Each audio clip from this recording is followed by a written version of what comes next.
In this video lesson, we're going to get started with the basics of quantization or error correction, specifically rhythmic error correction for MIDI notes in Pro Tools in our MIDI and virtual instrument tracks.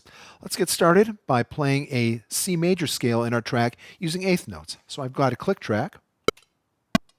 So 1 and 2 and 3 and 4 and eighth note, eighth note, eighth note, eighth note.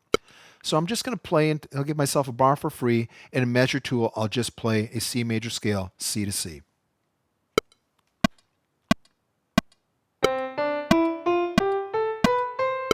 All right, there we go, and you can see there are my eighth notes, and let's go ahead and change to eighth note grid so we can actually see how close I played to the grid. So right now my grid is set at 1 bar.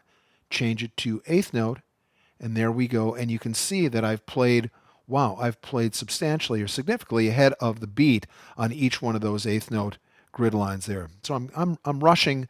My playing is a bit rushed. All right, we could correct those just by remaining in grid mode and go ahead and dragging notes and snapping them to the closest grid. That would be manual error correction. But there's an easier way to do it by using the quantization feature in the event edit menu. All right. So let's go ahead and correct those, and let's grab all the notes in our track. So we can either use the grabber tool, the insertion tool, or we can just click the track name, do Command A to select all notes in the track or all data in the track. So I'll just use the grabber tool here to grab all the notes. Let's go ahead and quantize those or snap those to the closest eighth note grid. All right, from my event menu right here, event operations, quantize. Oops, event operations, quantize. There we are. And we're just going to get started, so we'll do the easiest thing possible is just quantize those to the correct grid value. Now I want to have you notice here that when I select different grid values for quantization, notice that it does not update my grid selection or my grid view value. This up here just tells me what I'm viewing in my track, the grid view. It has nothing to do with the quantization level that I'll be applying. So since I played eighth notes, I'll want to select eighth notes. And it's really a great idea to have a very good idea. It's a great idea to know the note value of what you play. And sometimes you'll play mixed note values. I played all eighth notes, which is going to make this pretty easy.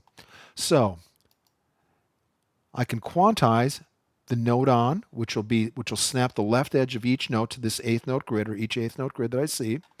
And I can preserve note duration, which is the default way to do this in Pro Tools. It will preserve the length of each note as I played it. So let's go ahead and snap those to the grid, quantize. There we go.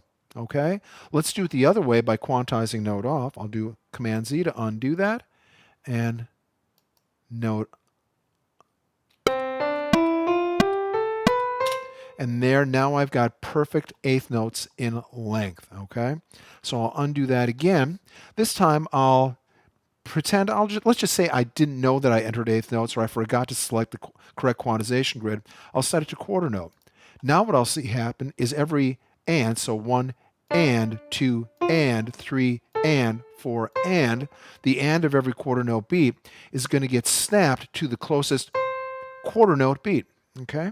So let me undo that. Select all the notes. Let's go ahead and apply.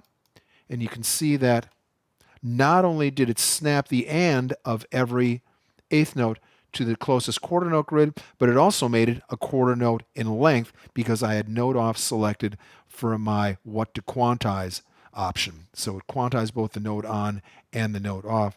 Let's just do that one more time and we'll turn off the note off option.